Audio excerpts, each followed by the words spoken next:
Hello students. तो आज की इस वीडियो में हम लॉज ऑफ रिफ्रैक्शन को प्रूव करने वाले हैं ह्यूजेंस प्रिंसिपल का यूज़ करके। अब लॉज ऑफ रिफ्रैक्शन को प्रूव करने से पहले हम ह्यूजेंस प्रिंसिपल के कुछ इंपॉर्टेंट पॉइंट्स को समझ लेते हैं।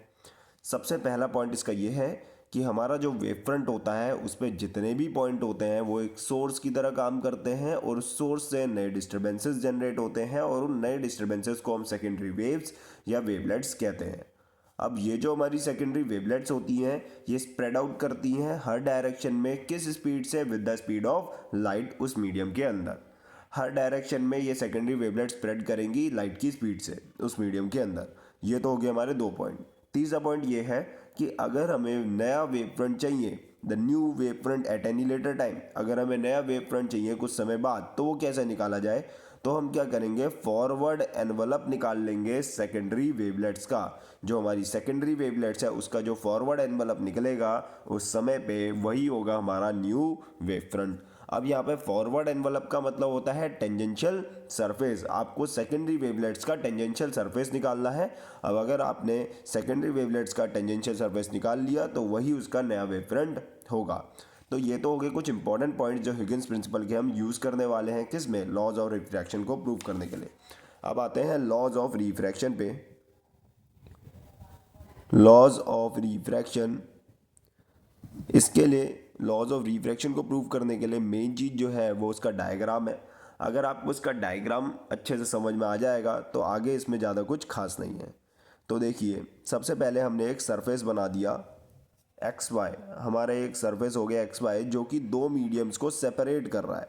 अब जो ये मीडियम है ये हमारा, ये जो एक्स वाई सरफेस है ये दो मीडियम्स को सेपरेट कर रहा है। एक यहाँ पर हम बोल देते हैं ऊपर है मीडियम वन, ये हमारा मीडियम वन है, ये हमारा मीडियम टू है। ये दो मीडियम है हमारे और ये हमारे दो मीडियम्स को सेपरेट कर रहा है। हमने बोल दिया कि ये रेयरर मीडियम है ऊपर वाला, फर्स्ट मीडियम रेयरर है और सेकंड मीडियम हमारा डेंसर है।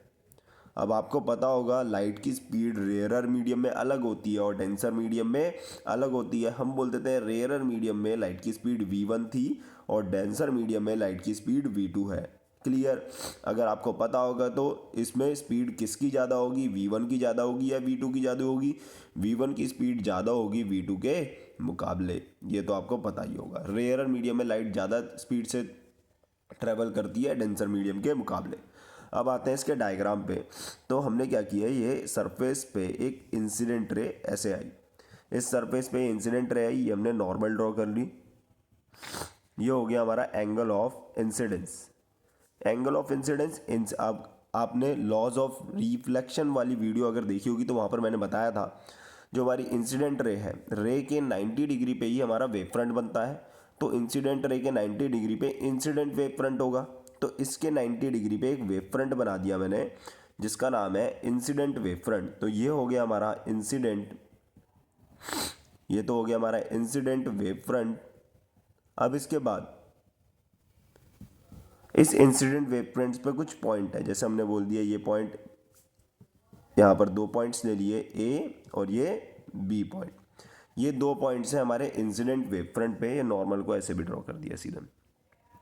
अब ये दो पॉइंट जो है हमारे इंसिडेंट वेव फ्रंट पे ये कैसे किसकी तरह बिहेव करेंगे, सोर्स की तरह एक्ट करेंगे और इससे सेकेंडरी वेवलेट्स बनना शुरू होंगी। और किसकी स्पीड से? लाइट की स्पीड से बनना शुरू होंगी उस मीडियम के अंदर जो होगी। अब यहाँ से हम बोलते हैं, यहाँ से सेकेंडरी वेवलेट्स को यहाँ तक आने में टी टाइम लगा। यहाँ से सेकेंडरी वेवलेट्स को यहाँ से आने में टी टाइम लगा। तो हमारे सेकेंडरी वेवलेट्स ए से आ गया सी पॉइंट पे। सेकेंडरी वेवलेट्स हमारी ए से सी पॉइंट तक आ गई। अब ए से सी पे आने में उसे लगा है टी टाइम और डिस्टेंस का फॉर्मूला होता है स्पीड इनटू टाइम। डिस्टेंस का फॉर्मूला होगा आपका speed into time, speed into time. अब आपकी फर्स्ट मीडियम के अंदर, इस मीडियम के अंदर स्पीड क्या है लाइट की? v1 और टाइम कितना लिया उसने? t। तो यहाँ से a से c तक का जो डिस्टेंस होगा वो v1t होगा आपका। अब ये जो सोर्स है, इस सोर्स से सेकेंडरी वेवलेट्स निकलनी शुरू हुई है और सेकेंडरी वेवलेट्स को ए पॉइंट से सी पॉइंट पे आने में टी टाइम लगा है। तो इतने ही समय में जितने में ए से सेकेंडरी वेवलेट सी पॉइंट पे आई है, इतने ही टाइम में बी से भी सेकेंडरी वेवलेट्स निकलना शुरू होगी और इतने ही टाइम के अंदर वो वेवलेट्स स्प्रेड हो गई होंगी over a hemisphere of radius v2t। कैसे? देखो, मान लो यहाँ से टी टाइम में वेव सेकेंडरी वेवलेट यहाँ पहुँची, तो टी टाइम में यहाँ से भी कुछ सेकेंडरी वेवलेट्स बनना शुरू हुई होंगी। अब वो सेकेंडरी वेवलेट्स कहाँ जाएंगी, वो सेकेंडरी वेवलेट्स आपकी कहाँ जाएंगी, वो सेकेंडरी वेवलेट्स जाएंगी सेकेंड मीडियम में। सेकेंड मीडियम में मान लेते हैं वो बी से एक डी पॉइंट पे पहुंच गई है, बी से कुछ डी पॉइंट पे पहुंची है।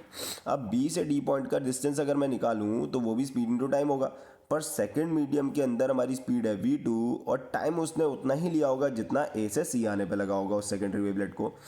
तो टी टाइम पे ही ये सेकेंडरी वेवलेट ए से सी पॉइंट पे आ गई।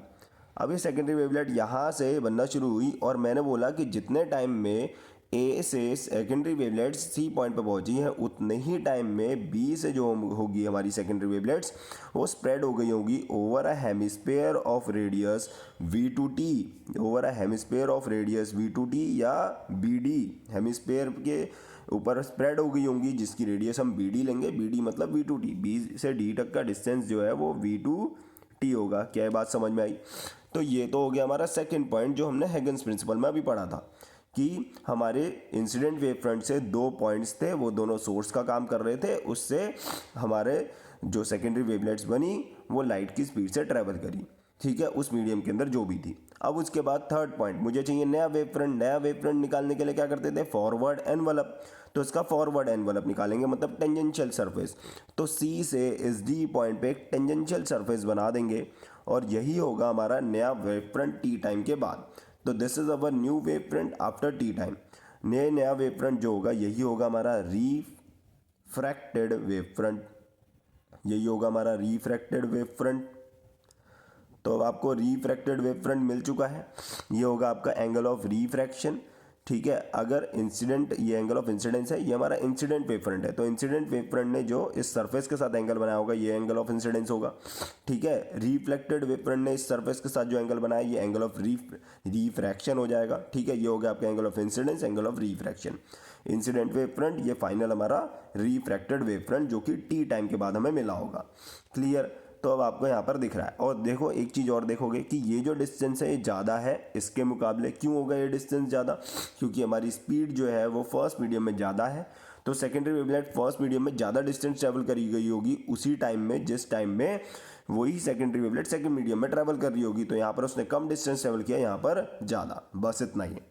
अब क्या करना है, अब हमारा डायग्राम हो गया कंप्लीट। डायग्राम कंप्लीट होने के बाद पहले स्टेप क्या किया, इंसिडेंट रे डाली। इंसिडेंट रे डालने के बाद आपने इंसिडेंट वेव फ्रंट बनाया उसके 90 डिग्री पे, क्लियर। अब इंसिडेंट वेव फ्रंट बना दिया उसके 90 डिग्री पे, फिर उसके बाद उस पर दो पॉइंट्स लिए, उन दो पॉइंट से सेकेंडरी वेवलेट्स निकाली, ठीक है। स्पीड ऑफ लाइट से चली उस मीडियम के अंदर टी टाइम के अंदर, जितने में यहाँ से यहाँ आई इतने में यहाँ से यहाँ आ गई, इतना डिस्टेंस ट्रेवल किया। फिर उसके बाद हमने क्या किया, सेकेंड वो जो हमारा रिफ्रैक्टेड वेव फ्रंट था उसे निकाल लिया टेंजेंशियल सरफेस बना के, क्लियर। अब क्या करना है, अब हमें इसमें साइन आई और साइन आर निकालना है। तो इस ट्रायंगल के अंदर देखो दो ट्रायंगल्स आपको यहाँ पर दिख रहे हैं। इन ट्रायंगल आपको एक ट्रायंगल दिख रहा है इसमें ए बी सी, और दूसरा वाला जो ट्रायंगल आपको दिख रहा है वो है ट्रायंगल आपका बी डी सी। तो ये दो ट्रायंगल्स आपको दिख रहे हैं। अब एक ट्रायंगल इसके अंदर आप साइन आई निकालोगे तो साइन आई की वैल्यू क्या होती है आपकी, परपेंडिकुलर अपॉन हाइपोटेन्यूज। तो इसके लिए परपेंडिकुलर क्या है हमारा, ए सी है। इस एंगल आई एंगल के लिए ए सी और हाइपोटेन्यूज क्या है, ये परपेंडिकुलर हो गया। और इसके लिए हमारा हाइपोटेन्यूज क्या है, इसके लिए हमारी हाइपोटेन्यूज है बी सी। ऐसे ही साइन आर भी निकालेंगे। साइन आर की वैल्यू क्या होगी, ये रहा हमारा साइन आर। तो क्या होगा, परपेंडिकुलर अपॉन हाइपोटेन्यूज। परपेंडिकुलर क्या है हमारा बी डी और हाइपोटेन्यूज क्या है आपका बी सी, क्लियर। अब ए सी बी सी की इसमें वैल्यूज डाल देंगे। तो साइन आई ए सी की वैल्यू क्या है, ए सी की वैल्यू अभी हमने निकाली है V1t, ठीक है। बी सी को बी सी ही रहने देना। फिर साइन आर बी डी की वैल्यू क्या है आपकी, बी डी की वैल्यू अभी आपने निकाली है V2t, और बी सी को ऐसे ही रहने देना, क्लियर। अब हम क्या करेंगे, यहाँ पर साइन आई और साइन आर का रेशियो निकालेंगे। Sine i upon sine r निकालेंगे। Sine i upon sine r निकालने के लिए हम इसे डिवाइड करेंगे तो हो जाएगा, ये इसकी वैल्यू है V1t अपॉन बी सी और इसकी वैल्यू है V2t अपॉन बी सी, ये निकल जाएगा। अब आप इसको क्या करोगे, डिवाइड करोगे। डिवाइड करोगे तो ये जो हमारा है V1T अपॉन BC, और नीचे वाला जो है वो ऐसे आ जाएगा, ठीक है, BC upon V2T। Clear. BC से BC आपका कैंसिल आउट हो जाएगा, T से T आपका कैंसिल आउट हो जाएगा, बचेगा क्या, V1 upon V2। V1 upon V2 की वैल्यू क्या होती है, V1 अपॉन V2 क्या होता है, mu two one, refractive index of medium two with respect to one. ये होता है हमारा refractive index of medium two with respect to one. तो यहाँ से आपका sine i upon sine r की value, sine i upon sine r की वैल्यू क्या आ चुकी है, न्यू टू वन। क्या आ चुकी है, न्यू टू वन। और यही होता है हमारा स्नेल्स लॉ। इसे ही क्या बोलते हैं हम, स्नेल्स लॉ। और हमने लॉज ऑफ रिफ्रैक्शन को प्रूव कर दिया, स्नेल्स लॉ को प्रूव कर दिया, क्या यूज़ करके, हाइगन्स प्रिंसिपल का यूज़ करके, वेव थ्योरी का यूज़ करके। तो यही है हमारा स्नेल्स लॉ का प्रूफ, लॉज ऑफ रिफ्रैक्शन का प्रूफ। तो हमारा पहला तो ये हो गया। और दूसरी पॉइंट कि इसमें देखो ये स्नेल्स लॉ हमारा प्रूव हो चुका है। अब दूसरा पॉइंट इसमें यह है कि हमारी इंसिडेंट रे, रिफ्रैक्टेड रे, नॉर्मल टू द प्लेन, जितनी भी रेज ये हैं ये सब क्या है हमारी, all line the same plane, सब सेम प्लेन पे है। तो दूसरा पॉइंट भी लॉज ऑफ रिफ्रैक्शन का प्रूफ इसमें हो जाता है। तो ये है आपका स्नेल्स लॉ का प्रूफ। इसके लिए आपको क्या करना है, उसे डायग्राम बनाना है, sine i upon sine r का रेशियो निकालना है और कुछ ज़्यादा नहीं करना है। अब इसके बाद अगर आपको यही प्रूव, ये तो हमने रेयरर से डेंसर मीडियम के लिए करा, अगर आपको यही क्वेश्चन डेंसर से रेयरर मीडियम के लिए प्रूव करना है, आपको यही प्रूव करना है, लॉज ऑफ रिफ्रैक्शन को ही प्रूव करना है, but for denser to rarer medium, तो वो कैसे करोगे, तो उसके लिए बस डायग्राम में चेंज आएगा, मेथड में कोई चेंज नहीं आएगा। देखो कैसे। अब इस हमने एक सरफेस बनाया। अब हमारा मीडियम वन, जो हमारा मीडियम वन है, उस मीडियम वन को इस बार हम डेंसर ले लेते हैं, और जो हमारा मीडियम टू है उसे हम रेयरर मीडियम ले लेते हैं। फिर उसके बाद डायग्राम में भी कोई डिफरेंस नहीं है, जो स्टेप्स मैंने वहाँ फॉलो करे थे वही स्टेप्स मैं यहाँ पर फॉलो करूँगा।